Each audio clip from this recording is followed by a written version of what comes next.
주님의 말씀 같이 보십니다. 역대하에서 우리가 보겠고요. 역대하 11장 13절 말씀부터 시작해서 17절까지 말씀입니다. 구약성경 670면에 나와 있습니다.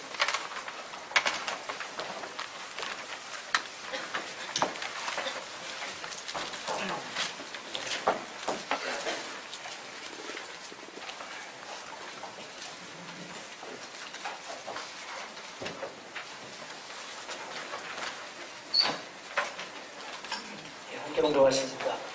온 이스라엘의 제사장들과 레위 사람들이 내 모든 지방에서부터 여호와에게 돌아오되 레위 사람들이 자기의 마을들과 산업을 따라 여호와 예루살렘에 이르렀으니 이는 여로보암과 그의 아들들이 그를 해임하여 여호와께 제사장의 직분을 행하지 못하게 하고 여로보암이 여러 산당과 주변소 우상 자기가 만든 송아지 우상을 위하여 친히 제사장들을 세우니라.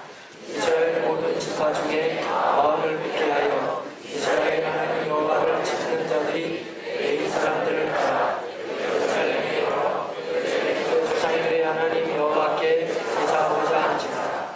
그로 3년 동안 유다 나라를 도와 솔로몬의 아들 여로보암을 강성하게 하였으니 이는 우리가 3년 동안을 다윗과 솔로몬의 길로 행하였음이다. 아멘. 성경에서는 하나님은 하나님의 사람들이 반드시 걸어야 될 바른 길에 대해서 여기 말씀을 많이 해주고 계십니다. 오늘 본문에도 그러한 바른 길의 내용은 역시 등장하고 있고요.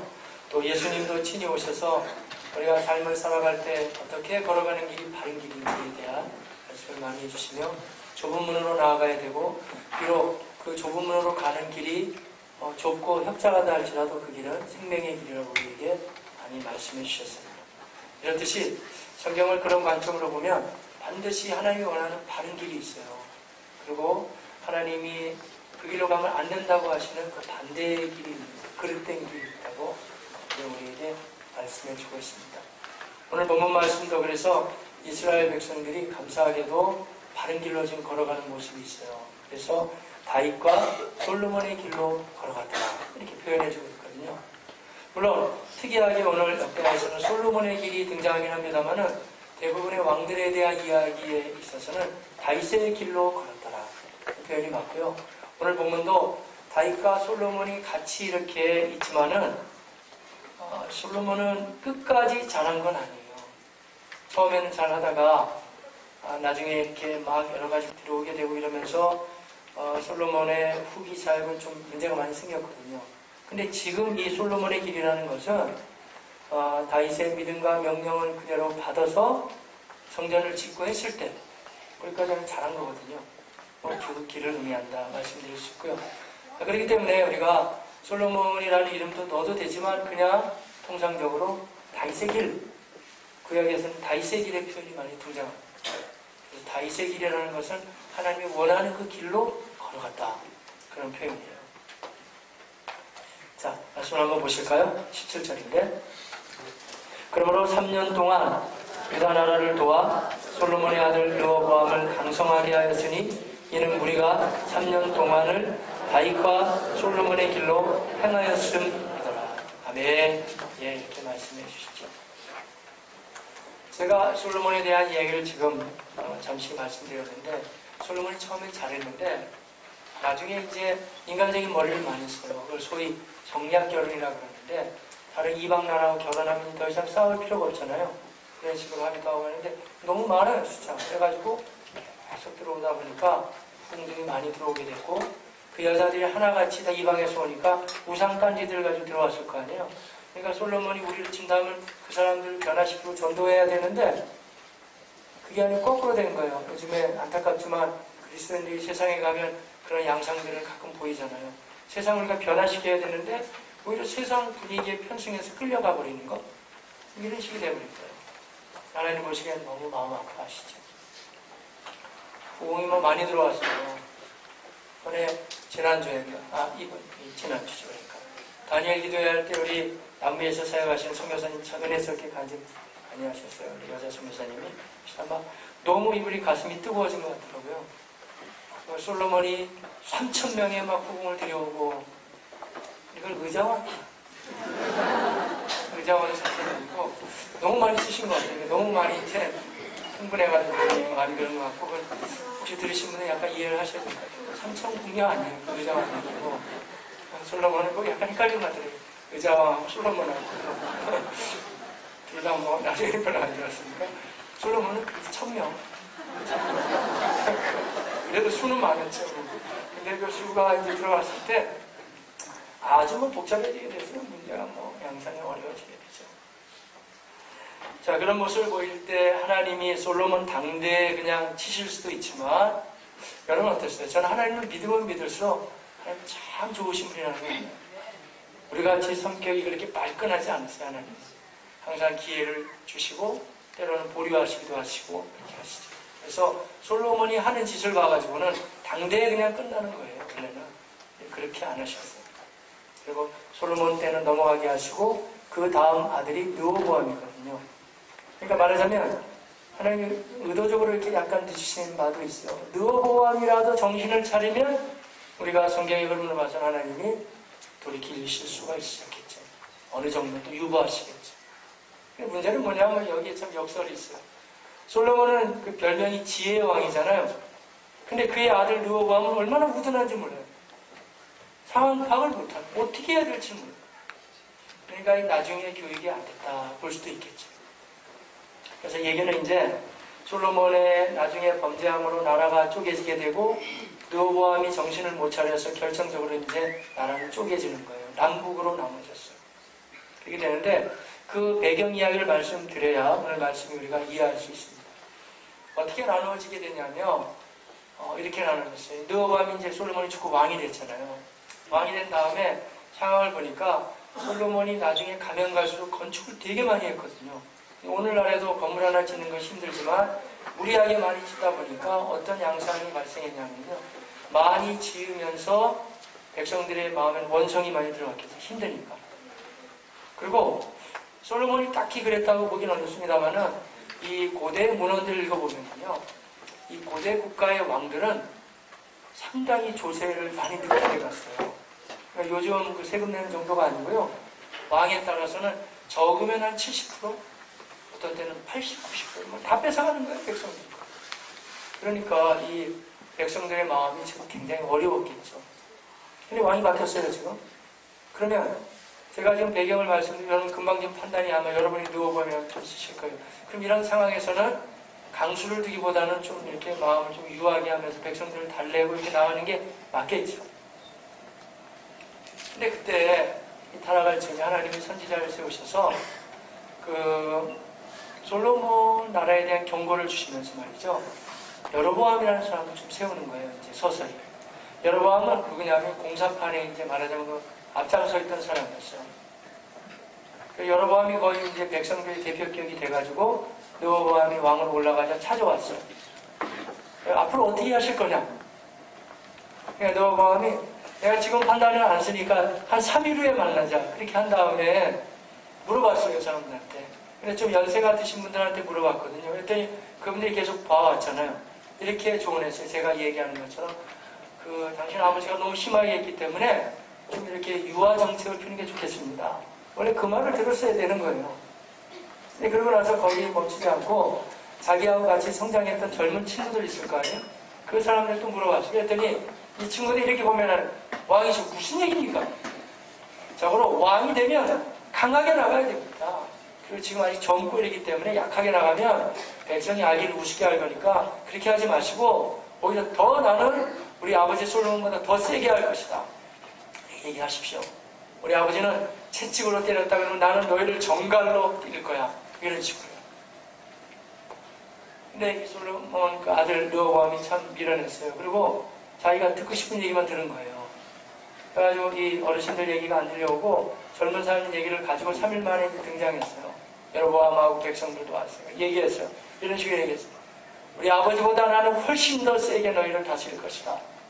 우리 아버지가 채찍이라면 나는 정갈로 너희를 가만히 두지 않는다. 그러니까 여로보암과 백성들이 우 일어나서 얘기를 했어요. 이 다윗의 집안이요. 너희와 우리는 상관이 없다. 니네 집안에 잘 돌봐라. 그러면서 말이죠. 여로보암을 중심으로 해서 10지파가 북으로 올라가 버렸어요. 그래서 그 다음부터는 이제 여러분이 왕들에 대한 이야기를 보다 보면 남북으로 이제 쪼개졌기 때문에 위의 나라를 더 숫자가 많으니까 북이스라엘 불렀어요. 그 밑에는 이제 솔로몬, 르호보암 그리고 다윗 지파는 유다 지파거든요. 그러니까 밑에는 남유다 불렀어요. 10지파가 올라갔습니다. 물론 밑에 베냐민 지파라고 있지만 뭐 힘이 미약했고 그 유다 지파는 통칭 불렀던 거예요. 나라는 갈라졌거든요. 근데 하나는 레위 지파 사람들은 제사장들이기 때문에 갈라졌지만 밑에도 있고 위에도 있고 다 있는 거예요. 다 이제 지파별로 다 레위는 있어야 돼요. 왜냐면 제사장으로서 역할을 하고 레위 지파의 역할은 백성들을 가르치는 역할을 했거든요. 자, 그랬는데 그때 하나님이 미리 지금 르호보암 다윗 쪽 말고 여로보암 쪽에게도 말씀하십니다. 내가 다윗을 사용한 것처럼 너 여로보암이 만약에 경성에서 내 말을 잘 듣고 순종하고 바르게 행한다 그러면 여로보암도 쓰신다고 말씀하셨어요. 말하자면 여로보암이라는 사람이 정신을 차리고 10지파나 지금 데리고 올라갔잖아요. 그러니까 여로보암이 잘만 진행한다 그러면 다윗 못지않게 하나님 앞에 쓰임받을 뻔한 거예요. 그리고 언제 사람이 미련해지는지 아세요? 아무리 공부를 많이 해도 똑똑해도 학위가 있어도 사람은 미련해지게 할 순간이에요. 맞아요. 자기 욕심이 들어가면 사람은 미련해져요. 앞이 보이지 않으니까. 르호보암도 욕심이 들어가니까 한꺼번에 장악하려고 그런 마음이 있잖아요. 여로보암에게 쓸데없는 욕심이 들어가 있어요. 그리고 쓸데없는 불안이 들어가 있어요. 욕심이 들어가면 불안이 생기고 불안이 들어가면 하나님 믿지 않고 뭐 이런 악순환이 되거든요. 그래가지고 이런 생각을 하는 거예요. 이스라엘은 지금 남북으로 갈라졌지만 우리나라처럼 뭐 휴전선을 쳐놓은 것도 아니고 북쪽 사람이 내려올 수도 있고 남쪽 사람이 올라갈 수도 있는 뭐 그런 양상이었어요. 갈라지게 됐어요. 그런데 아직 예수님 오시기 전이었기 때문에 모든 예배의 모습은 이스라엘 이 구약시대에는 다 절기 때, 특히 절기 예배가 중요했고요. 절기라는 건 6월절이라든지 아니면 맥추절, 77절이라고 하기도 하는데 그리고 초막절 이런 때는 반드시 특히 남자를 중심으로 해서 다 예루살렘으로 올라와야 되는 거예요. 왜냐하면 거기 성전이 있으니까. 저는 올라온다고 표현했는데 북에서는 올라오는 게 아니라 내려오잖아요. 그래서 성경은 이 유도상에 상관없이 무조건 예루살렘 올라간다고 그러는 거예요. 예루살렘에 다 모여야 됐거든요. 그런데 이 욕심 많은 여로보암이 쓸데없는 머리가 너무 빨리 돌아간 거예요. 이런 머리를 썼어요. 어떤 머리를 썼냐면 가만히 있어봐. 생각해보니 지금 백성이 10지파나 와 있는데 저 사람들이 6월절이나 아니면은 뭐 맥추절 또는 초막절에 혹시라도 예배드리기 위해서 예루살렘 밑으로 내려갔다가 예루살렘 성전도 은혜스럽고 또 여러 가지 모습을 보고 마음이 그들이 다시 남쪽으로 가게 되면 자기는 백성을 다 빼앗긴다는 생각이 들 거 가죠. 인간적으로는. 그런 생각이 딱 드는 거예요. 딱 들게 되니까 절대 해서는 안 되는 짓을 하는 거예요. 어떤 짓을 하냐면요. 자, 백성들, 너희들 예루살렘을 내려갈 필요, 여기 하나님이 있다. 하면서요. 금송아지를 만들었어요. 제일 싫어하는 우상단지를 만들고 그 앞에 막 절을 하라는 거예요. 여러분, 이 군중이라는 게 백성이 되게 똑똑한 것 같지만 군중 심리가 막 그냥 움직인다니까요. 그러니까 지도자들이 굉장히 중요한 거예요. 그래도 이 나라와 민족도 우리 대통령이야 유정자들 뭐 각급 다 강요들 여러분 직장생활하는 뭐 다 그런 분야에서 회장님들 뭐 아니면 그 위치에 있는 사장님들 지도자들 많이 해야 돼요. 그 사람들이 막 움직여버립니다. 다수는 그렇게 움직이는지 모르지만 그런데 절대 그렇게 하면 안 됩니다. 하나님이 기뻐하시지 않습니다 하면서 그걸 반대하고 아니라고 얘기하는 사람도 있었겠죠. 누가 그랬을 것 같으세요? 레위 지파 사람들이 그랬어요. 왜냐하면 그 사람들 제사장들이잖아요. 그럼 하나님의 뜻을 더 많이 알고 있어요. 절대 안 된다고 그랬어요. 그러자 여로보암이 한 단계 더 나아가서 저것들을 다 해임해버려요. 저것들 제사장들도 아니야. 해가지고 레위 지파를 감히 다 잘라버렸어요. 제사장에서. 그러니까 지금 북쪽 분위기가 도저히 거기에 더 이상 있을 수가 없는 거예요. 그래서 이 사람들이 다 남하하게 되죠. 근데 어디서 많이 들어본 얘기 같지 않으세요? 우리나라 스토리하고 많이 비슷하죠. 우리가 6.25 한국 전쟁이 발발하기 전에, 그러면 그 당시에는요, 북쪽이 더 믿음 생활을 잘했어요. 우리 교단에 속해 있는 총신대 신대원, 그러니까 총신대학교, 그 대학교가 원래 이름은 평양신학교예요. 평양부터 된 거예요. 굉장한 거예요, 여러분, 북에서부터. 그런데 공산적 군권이 이제 집권하면서부터 그때는 완전히 막히지 않은, 지금 상황이 되게 비슷하다니까요. 막히지 않을 때 북의 사람들이 못 내려가게 했어요. 그때 몰래 이제 북에서 내려오신 분들, 한국 전쟁 당시에 내려오신 분들 많이 계세요, 여러분. 그분들이 세운 교회가 여러분 잘 알고 계시는 서울의 중구 저동에 있는 영락교회라든지 그런 쟁쟁한 교회. 그러니까 이 남한 땅에서도 한국 교회가 일어나는데 결정적으로 역할을 한 경우가 사실은 이북에서 많이 내려와서 그래요, 그분들이. 물론 남녘 땅에도 크리스찬이 있었지만 이러는 비슷해요, 지금 양상이. 그래서 이분들이 다 지금 내려오게 돼요. 제가 두 가지를 섞어가지고 또 여러분 헷갈리면 안 되십니다. 이건 다시 이스라엘 역사로 가시는데 내려오는 거예요. 내려왔는데 지금 네위지파가 내려오고 어떤 사람이 내려왔냐면요, 하나님 여호와를 찾는 자들도 있을 거 아니에요. 일반 백성들 가운데서 그 사람들이 경건한 사람들이 내려왔어요. 그래서 예루살렘에 와서 오히려 남녘에 있는 사람들 깨우는 거예요. 모두가 다 일어나가지고 하나님을 잘 섬기게 됐어요. 그 섬기는 모습을 오늘 본문은 그들이 다윗과 솔로몬의 길로 걸었더라 라고 얘기해주고 있어요. 할렐루야. 그런데 아쉬운 거는 계속 걸어야 되는데 3년만 걸었더라. 아쉽죠. 왜 3년일까요? 그래가지고 3년만 걸었는데도 하나님이 르호보암의 정권을 단단하게 해주시고 일어나게 해주셨어요. 그러니까 나라가 이제 힘이 있어졌어요. 아쉽게도 한 3년 정도 이렇게 복을 받고 계속 하나님은 부으실 수, 인도하실 수 있는데도 불구하고 주로 왕들이 이런 실수가 있어요. 그래서 르호보암이 이제 똑똑하지 않다니까, 어느 면에서 욕심이 많고 그러니까 그쯤 되니까 또 이상한 모습으로 갔어요. 문제가 생기게 되죠. 어떤 문제가 생겼고 어떻게 타락이 갔고 됐을까요? 그건 이제 역대하 12장으로 진행하게 되는데 이야기는 내일 새벽기도 시간에 계속 여러분들이 너무 궁금하시면 새벽에 나오실 텐데 이거 어떻게 르호보암이 타락했구나 뭐 이런 얘기도 되고요. 오늘은 저는 거기까지는 못 나가고 이제 11장에 제한되면서 이 르호보암 때 이제 북에서 많이 내려왔잖아요. 지금 네위지파도 내려오고 그리고 경건한 사람이 내려와가지고 지금 남쪽을 막 깨우는 거 아니에요. 그래가지고 이렇게 세운단 말이죠. 그 말씀을 이제 제가 다 말씀드린 거 요약해서 한번 읽어가면서 보면 제가 설명한 내용이 다 나옵니다. 같이 보죠. 13절 이하.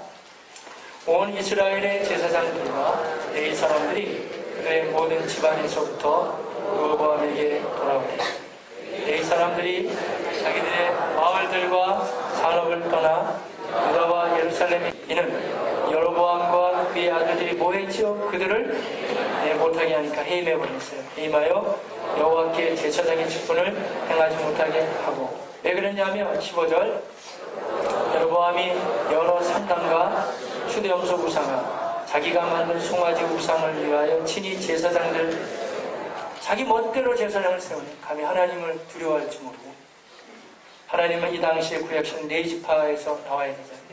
네지파가 안 된다고 하니까 다 잘라버리고 자기 멋대로 송아지 우상을 숨기게 했어요. 그러자 거기 있었던 경건했던 네지파 사람들과 하나님을 경외하는 사람들이 더 이상 있을 수가 없어요. 내려오게 됐다는 얘기죠. 16절. 이스라엘 모든 지파 중에 마음을 굳게 하여 이스라엘 여호와를 찾는 자들이 레위 사람들을 따라 예루살렘에, 자 보세요, 마음을 굳건하게 하여, 이 결단해야 내려온다니까요. 우리나라 똑같아요. 이북에서 내려오신 그 당시의 분들이 결단해서 복음을 찾아서 내려오신 거예요. 그분들이 한국을 근대화시키고 이 교회를 세우는데 굉장히 중요한 역할들이 많이 비슷해요. 항상 마음을 굳게 하여 이스라엘 하나님 여호와를 찾는 자들이 내려왔어요. 따라 예루살렘에 이르러 그들의 조상들이 하는 여호와께 제사하고자 예배를 드리고자 한지라 그 말이에요. 17절. 그러므로 3년 동안 유다 나라를 도와 솔로몬의 아들 르호보암을 강성하게 하였으니 이는 우리가 3년 동안을 다윗과 솔로몬의 길로 행하였습니다. 아멘. 자 보세요. 일반적으로 우행 리더십이 좋아야 돼요. 중요해요. 흘러가잖아요, 리더십이. 그런데 때로는 성경에 보면은요, 백성들이 경성하고 각성해서 이렇게 밑으로부터 일어나는 경우도, 지금은 사실 밑으로부터 일어나는 경우, 누어보암이 깨닫고 한 게 아니고 이 경건한 북쪽에 있었던 레이지파 사람들과 하나님을 사모하는 사람들이 내려와서 오히려 남쪽을 깨워줬어요. 그리고 왕까지 다 깨어나게 됩니다. 오늘날에도 하나님 그렇게 역사하실 수 있으십니다. 제가 디모데전서 2장에 잘 나타나는 말씀처럼 바울도 권면하잖아요. 임금들과 높은 지위에 있는 자들을 위하여 기도하라. 이는 우리가 고요하고 평안한 가운데 생활하려 합니다. 무슨 얘기냐면 우리가 대통령을 위해서도 기도해야 되고, 도지사를 위해서도, 또 시장들을 위해서도, 우리 자녀들의 교육을 감당하는 교육감을 위해서도, 각급 학교의 교장 선생님들, 총장들 다 기도할 수 있다는 것이에요. 그때 우리 하나님의 역사는 나타나게 될 줄로 믿습니다. 그래서 다 일어나게 됐고요. 그들이 다윗과 솔로몬의 길로 행하였어요. 참 좋았는데 좀 바꿔야 될 부분이, 우리가 3년 동안이 아니고 평생 가야 돼요. 평생. 우리가 평생 동안 다윗과 솔로몬의 길로 행하였습니다. 여러분 다 그렇게 되시기를 축복합니다. 우리는 3년만 하면 안 돼요. 평생. 제가 나가서 아무나 붙잡고 전도하는 거 많이 하잖아요. 그러면 이런 사람들 많아요. 얘기 나누다 보면, 저도 전에 학생이 회장이었어요. 교회 안 다녀요. 뭐 하냐고요? 그러면 그 사람은 중학교 때 3년만 교회 다닌 사람이에요. 비슷하죠. 더 하는 사람이 있어. 어떤 사람은, 나도 한때는 교회 열심히 했어요. 청년의 회장이었어요. 청년 때, 그때 한 몇 년. 더 한 사람도 있어요. 결산 다 했습니다. 나는 여전도 회장까지 다 했어요. 여전도 회장하고 교회 안 다니는 사람이 있더라고요. 그 사람은 여전도 회장 할 때는 그런 거예요. 남전도 회장, 여전도 회장. 여러분 아시죠? 우리 교회는 웬만하면 회장 안 쓰잖아요. 회장하면 좀 분위기 이상해. 회장만 들어가면 분위기 이상해져서 우리는 모임장. 그러니까 표현이 훨씬 더 겸손한 것 같아요. 모임장, 섬김장, 순장. 이 회라는 게 나쁜 의미는 아닌데, 뭔지 그 회장하면 다 된 것처럼 생각하는데, 실제로 그런다니까요, 만나보면. 과거에 여전도 회장이면 교회 안 다녀. 남전도 회장이면 교회 안 다녀. 왜냐하면 예수 그리스도를 제대로 못 만난 거죠. 하나님은 누구신지 모르는 거예요. 그러니까 그 당시만 조금 같아요. 지금 우리 본문 말씀을 우리에게 한번 적용한다고 그러면 3년 동안만 누워봐? 이러면 안 된다니까. 잘 모르는 거예요. 누워봐. 얼떨결에 어떻게 하다 보니까. 그러면 안 되고요. 우리는 평생토록 다윗의 길로 걸어가시기를 바라겠습니다. 다윗의 길이 있고, 근데 이 왕들의 이야기는요, 다윗의 길과 견주어서 아주 악한 길이 있어요. 무슨 길이라고 표현된지 혹시 아세요? 다윗의 길? 느바스의 아들 여로보암의 길. 그때는 꼭 아비가 꼭 등장해요. 거기 여로보암도 나오지만 느바스의 아들 여로보암의 길. 다윗의 길. 그러니까 왕들의 이야기는 둘 중에 하나예요. 히스기야, 요시야 같은 사람은 당연히 다윗의 길. 므낫세라든지 악한 왕들은 비록 남쪽 왕이었음에도 불구하고 여로보암의 길. 자, 갈라지게 된다니까. 성경이 이런 식으로 갈라져요. 어차피 인생은 양갈래길을 걸어가요. 여러분도 지금 다 대부분 처음 나오신 분도 계시겠지만 다 예수 믿는 분들이 이제는 훨씬 많겠죠. 한 인생을 살아가면서 예수님을 믿고 제사 안 받고 하나님의 자녀로서의 살아가는 길이 있어요. 그리고 내 힘으로 내 멋대로 살아가는 길도 있겠죠. 갈라진다니까요. 성경은 먼저 이걸 먼저 갈라놔요. 어느 길을 선택하겠습니까? 대부분이 다 하나님의 자녀의 길로 선택하신 것을 축하드립니다. 그런데 또 있어요. 거기서 끝나진 않아요. 이 백성들이 언약 백성이잖아요. 우리도 하나님의 자녀가 언약 백성이거든요. 근데 그 가운데 또 뭘로 갈라지냐 하면요, 하나님의 사람으로 성령 충만한 삶으로 살아가는 길과, 또 예수는 믿기는 믿지만 온통 다 육체적인 생각이고 육신의 생각으로만 살고 있는 육신에 속한 삶, 또 갈라지게 됩니다. 제가 하는 얘기 아니고 고린도전서 2장에서 3장 사이에 사도 바울이 잘 얘기해주고 있어요. 세 종류의 사람을 말해요. 하나, 육에 속한 사람, 아예 안 믿는 사람을 말하는 거예요. 아예 안 믿는 사람도 있다는 거예요. 푸시키코스가 그래가지고 혼적인 사람인데 되게 똑똑한 것 같은데 자기 판단이 무조건 맞다고 생각하는 사람, 하나님의 힘이 필요 없는 인생이에요. 완전히 갈라요. 안 믿어요. 적어도 하나님 믿는 사람들은 내가 아무리 뭐 여러 가지 준비해서 하나님 저를 도와주세요 하는 기도하는 자세와 주님을 의지하는 자세 기본이 있거든요. 일단은 스티코스 이게 속한 사람 빼놓고, 그럼 이제 그 믿는 사람 사이에서도요 두 가지로 갈려져요. 하나님의 영에 속한 사람, 성령 충만한 사람. 내가 같이 믿지만은 항상 하나님과 동행하는, 그야말로 제가 지금 소개하는 다이제기라고 구약 표현을 할 수가 있겠죠. 그렇게 믿는 사람. 그냥 믿기는 믿지만 그냥 뭐 몇 번씩 오는 것 뿐이지 정말 하나님도 잘 모르고 어떻게 내가 살아야 될지 모르고, 그러니까 말하자면 이 몸은 와 있는데 생각과 사고방식 이런 건 온통 다 세상적인 사람. 그 육신에 속한 그리스도인들이에요. 그래서 그 헬라어가 달라요. 그래서 영으로 사는 사람은 푸니마가 영이거든요. 푸니마티코스, 영적인 사람. 믿기는 믿지만 그러니까 모든 판단과 생각은 다 세상적이에요. 육체에 속한 사람, 육신에 속한 사람. 육신이 샤르크거든요. 샤르키코스. 갈라진다. 어느 면에서는 보면은 이 두 가지를 나눈다고 할 수가 있어요. 다윗의 길로 걸어갈 것이냐, 여로보암의 길로 걸어갈 것이냐. 여러분은 계속해서 이 다윗의 길로 걸어가시길 바라겠습니다. 근데 이제 중요한 것은 우리가 다윗의 길 얘기를 제가 많이 했는데, 목사님 다윗의 길 얘기를 해주고서 걸어가라고 했어요. 다윗의 길을 어떻게 걷는지 모르는데 어떻게 다윗의 길을 걸을까요? 제가 그래서 지금 남은 시간에는 다윗의 길을 좀 말씀드릴게요. 다윗의 길은 뭘까요? 어떻게 걷는 것이 성경은 다윗의 길로 걸어간다, 우리에게 말씀해 주시네요. 그 얘기를 나누자면 우리가 성경을 참 방대하게 많이 봐야 돼요. 왜냐하면 사무엘 상하에 등장하는 다윗에 대한 이야기를 다 봐야 되고요. 적어도 역대상에 등장하는 다윗의 이야기의 헌신, 그리고 특별히 다윗이 그 거친 인생길을 걸어가면서도 여전히 하나님을 의지했던 시편의 글을 가지고 다윗의 길이 이런 거구나 하는 것을 알게 됐습니다. 그런데 감사하게도 이야기는 방대하지만 그 모든 이야기를 모아보면 공통인수가 있습니다. 제가 이 시간에 다 볼 수는 없고, 그래서 이 공통인수에 대한 말씀을 제가 말씀드립니다. 그 첫째가 뭐냐면요, 다윗의 길은 대충 믿는 게 아니고 전폭적으로 하나님만을 신뢰하는 길이에요. 자, 여러분의 삶이 오직 하나님만을 신뢰하며 걸어가는 삶이 되시기를 축복합니다. 인생을 살다 보면 보이는 것도 많고 잡히는 것도 많아요. 자기 생각도 많고 여기저기서 주워들은 지식도 있고 판단력이 막 생기거든요. 그런데 그럼에도 불구하고 다윗의 길은 그런 길이 아니고 내가 오직 하나님만을 신뢰한단 말이죠.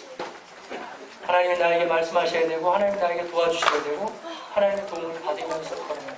그래서 이 다윗의 행적을 보면 하나님께 물어보는 사건이 되게 많아요. 하나님, 제가 저들을 치리이까 말리이까, 가리이까 말리이까, 이런 질문이 많이 등장하거든요. 그만큼 하나님 인격적으로 신뢰했고 그분을 의지해갔다는 것이죠. 많은 말씀을 볼 수 있지만 저는 제가 최근에 다시 한번 봤던 유진 피터슨의 글을 가지고 한번 인용해 볼게요. 그 중에서 유진 피터슨이라는 목사님은 목사님의 목사님이라는 별명이 있어서 얼마 전에 돌아가셨어요. 너무 안타깝죠. 아주 경건했던 사람인데, 물론 이분은 영광스러운 죄나 입성하겠지만 우리가 그분의 글을 통해서 많은 혜택을 받는데 좀 아쉬움이 있어요. 근데 유진 피터슨이 쓴 글 가운데 여러분들 읽어보면 참 좋아요. 다윗이라는 글이 있거든요. 그래서 현실의 뿌리박은 영성, 부제목이 다윗, 형성의 뿌리박은 현실의 뿌리박은 영성이에요. 그래서 저는 이 제목이 괜찮다고 봐요. 원래 영어 제목은 리프 오버 월 그래가지고 담장을 뛰어넘어라 그런 말이에요. 원래 제목은 우리말로 번역하는 과정에서 다윗 현실의 뿌리박은 영성 그랬어요. 제목 한국말 번역이 더 멋있는 것 같아요. 왜냐하면 우리가 생각하는 영성이라는 것은 우리 대충 이런 게 영성이라 생각해요. 막 뜨겁게 찬양하고 기도하고 그 영성 맞아요.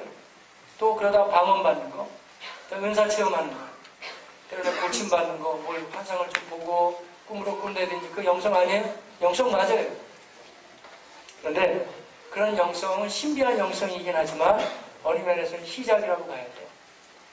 어느 면에서 하나님이 주신 우리 안에 동력이라고 봐야 돼요. 진짜 영성을 가늠하는 거는요, 이 제목이 맞아요. 현실의 뿌리박은 영성. 다른 말로 하자면 삶의 현장에서 나타나는 영성. 한 번 더 말을 바꾸면 삶의 영성이 삶의 영성. 내가 가정에서 하는 말, 내가 가정에서 드리는 가정예배, 내가 내지간에 나누는 그 삶, 또 대화, 자녀들 축복하는 모습들, 진짜 영성은 거기서 나타나요. 이렇게 우리가 예배당에 와서 경건하게 예배 드리는 것도 맞아요, 영성이지만 그러나 여기서 받은 공급된 영성이 어디서 우리가 발휘되냐 하면 여러분의 가정에서, 삶의 현장에서 나타나시길 바랍니다. 삶의 뿌리 박은 영성, 현장에 있는 영성이죠. 이 다윗은 그런 사람이었어요. 그러면서 순간순간 하나님을 신뢰해가고 의지해갔어요. 참 미안한 것은 다윗에게는 기적이 없었어요. 모세는 홍해를 갈랐잖아요. 여호수아는 요단강을 가르고 기적이 되게 많아요, 성경에는요.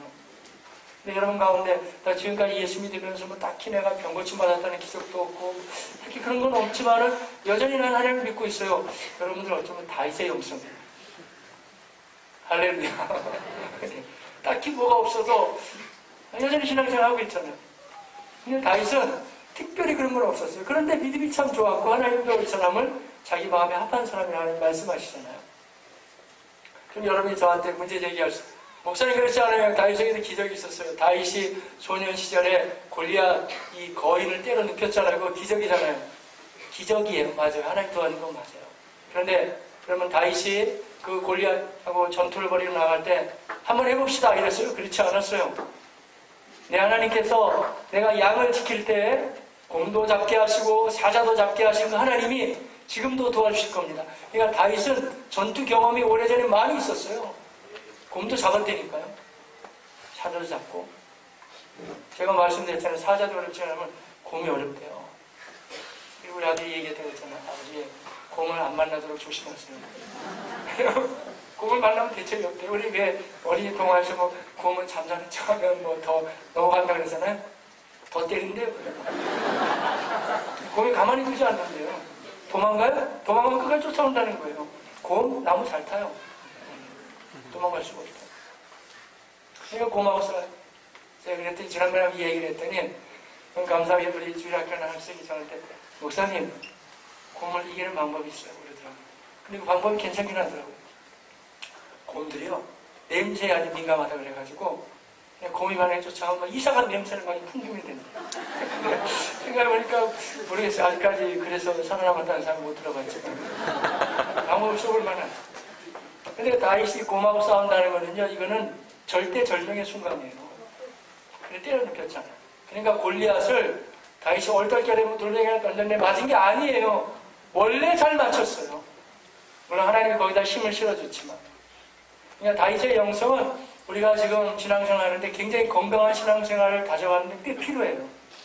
딱히 하나님의 나타나심과 특별한 기적도 없었지만 그런 하나님의 약속, 말씀을 믿는 가운데 나아갔죠. 때는 힘들었지만 어려웠지만 그래서 저는 시편 18편 1절 이하 제가 그래서 나온 내용인데 그것을 한번 인용하고 싶어요. 나의 힘이신 여호와여 내가 주를 사랑하나이다. 여호와는 나의 반석이요 나의 건지시는 이시요 나의 하나님이시요 내가 그 안에 피할 나의 바위시요 나의 방패시요 나의 구원의 뿌리시요 나의 산성이시로다. 저도 보면서 했잖아요. 근데 어떻게 쫙 나갈까요 다윗은? 많이 생각했다는 거예요. 하나님에 대해서. 그냥 뭐 쫙쫙 나가잖아요. 얼마나 많이 생각했습니다. 고백했습니다. 신뢰했습니다. 하나님. 내가 하나님을 믿습니다. 나의 힘이 되신 여호와여 내가 주님을 사랑합니다.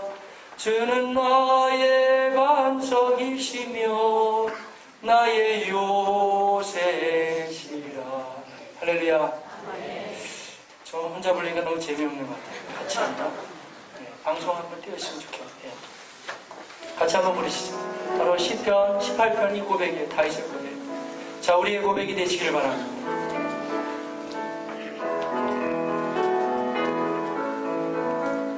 나의 힘이 되신 여호와여 내가 주님을 사랑합니다. 내가 주님을 사랑합니다. 주는 나의 반석이시니 나의 반석이시니 자 고백합시다. 나의 요새시니 주는 나를 건지시는 주는 나를 건지시는 나의 주 나의 하나님 나의 주 나의 하나님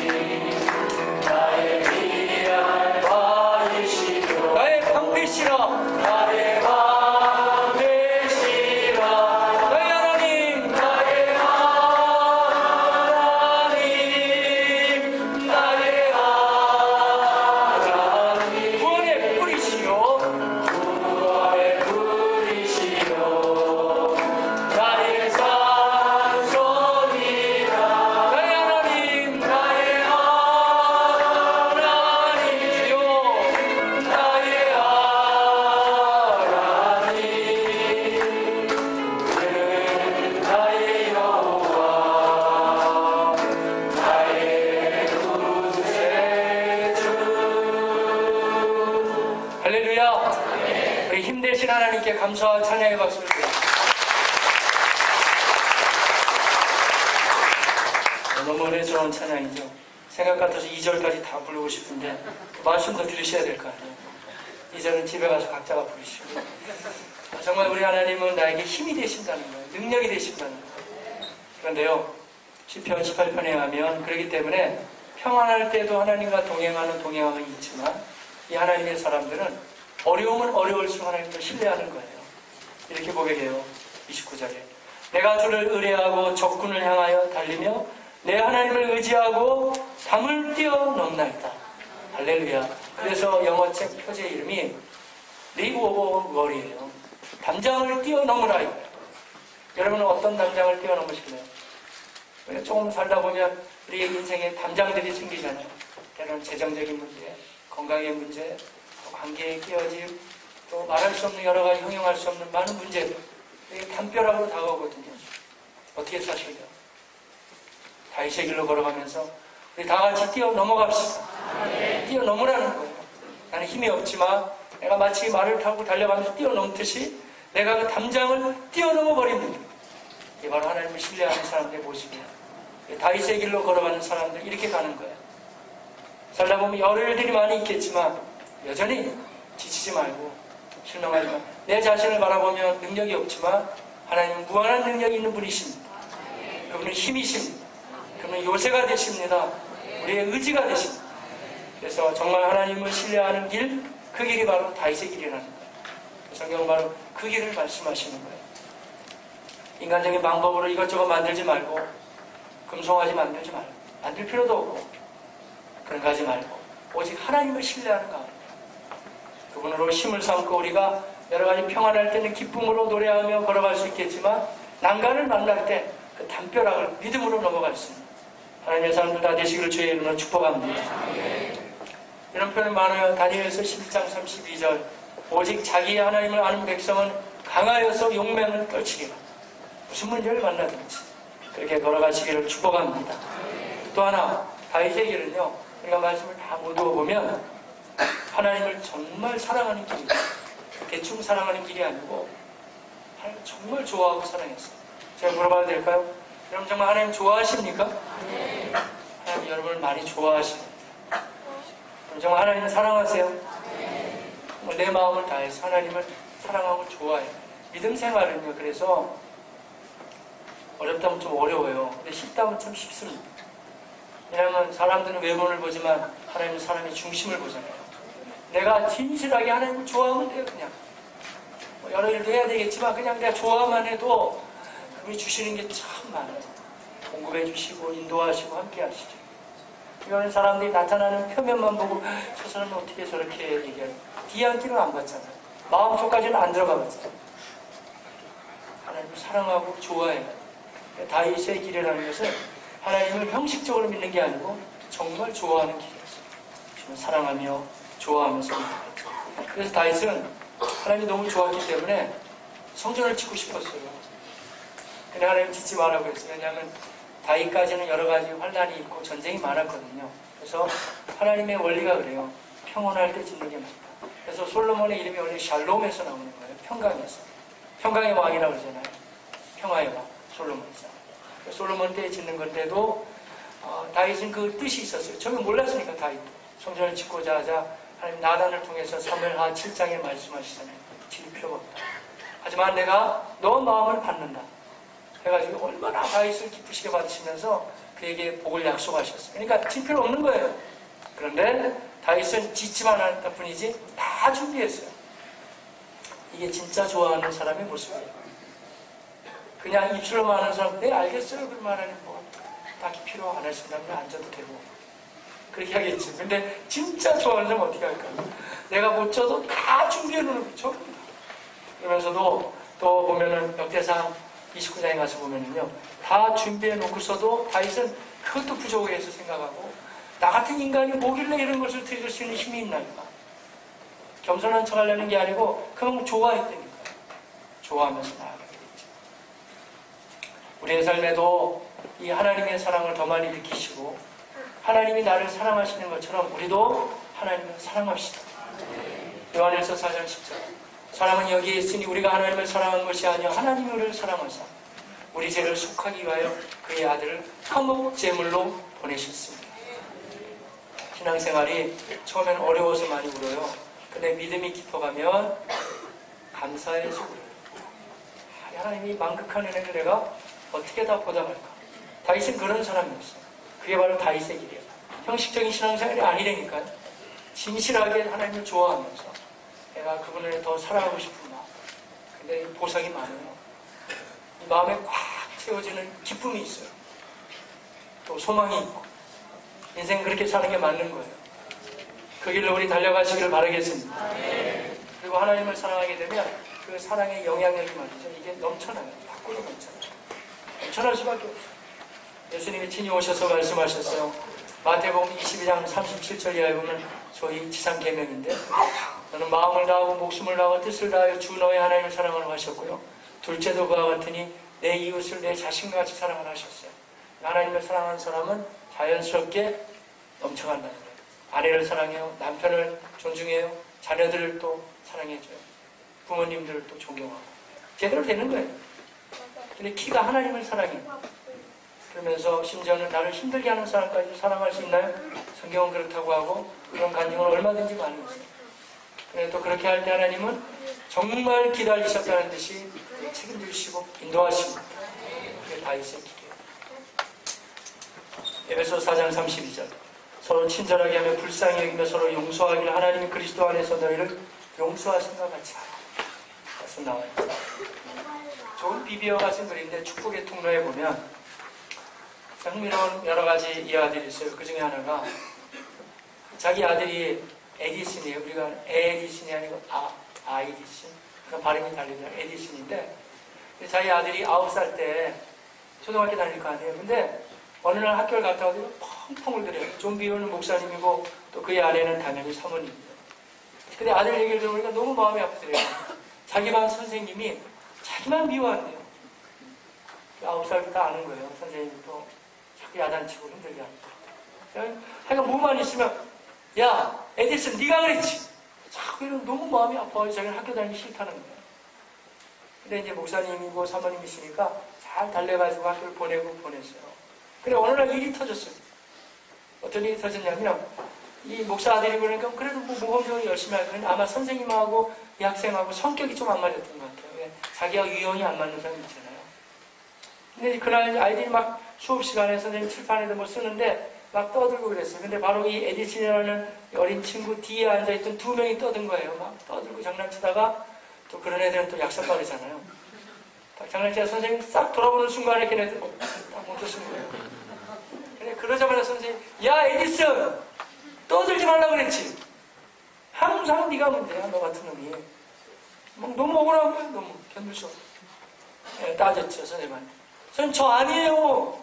얘 뒤에 애들 왜 저한테 그러는 거예요. 야 꼬박꼬박 말 대꾸 하고. 하면서 너무 선생님한테 상처를 크게 받았어요. 집에 왔어요. 아버지하고 좀비와 목사님 사모님 어떻게 이런 여러분이라고 생각해보세요. 여러분 그러면 가만히 있겠어요. 함께 쫓아가지 얼마나. 근데 그 방법은 아닌 것 같아요. 그래서 물어봤대요. 이 좀비와 목사님. 야 이제스 너가 선생님이 항상 얘기할 때는 그런 식으로 답하니? 뭐요 그럼? 아, 네가 잘못했다 그러면 전 아니에요 막 이런 식으로. 당연하죠. 제가 잘못 안 했으니까. 근데 앞으로는 그런 식으로 하지 마. 왜냐하면 그분은 그래도 너보다 많이 배우신 분이고 선생님이고 권위자니까 공손하게 해야 돼. 그래가지고 목사님 사모님이 가르쳤겠죠. 이제. 그래가지고 그 다음날 이제 점심시간에 선생님을 찾아갔어요. 그래서 이제는 자기 방법이 아니고 어린 나이지만 하나님 방법으로 갔어요. 가가지고 선생님 죄송해요. 배웠으니까 그대로 했겠죠. 제가 선생님의 권위를 인정하지 못했어요. 9살이지만 선생님 저를 용서해 주세요. 그러니까 말해서 그래 알았다. 갑자기 바뀌는 거예요. 그래가지고 그 주간에 가장 훌륭한 모범생 한 명을 뽑는데 그 반에서 모범생이 에디슨이 뽑혔어요. 네, 바뀐 거예요. 그러니까 학년을 이제 졸업할 때 말이죠. 그 학년에서 가장 뛰어난 모범생이 에디슨이 됐어요. 삶을 이렇게 살아가는 거예요. 우리가 당장에 보면 내가 손해보는 것 같고 내가 이겨야 될 것 같고 그렇지만 성경은 그런 방법을 우리에게 제시해 주진 않아요. 이건 다윗의 길이 그런 거예요. 내가 하나님의 사랑을 충분히 알고 있을 때 내가 하나님도 사랑하지만 그 사랑의 관계를 같이 나눌 수 있는 그 길로 걸어가시기를 축복합니다. 기도하겠습니다. 우리 함께 기도하실 때 하나님, 저는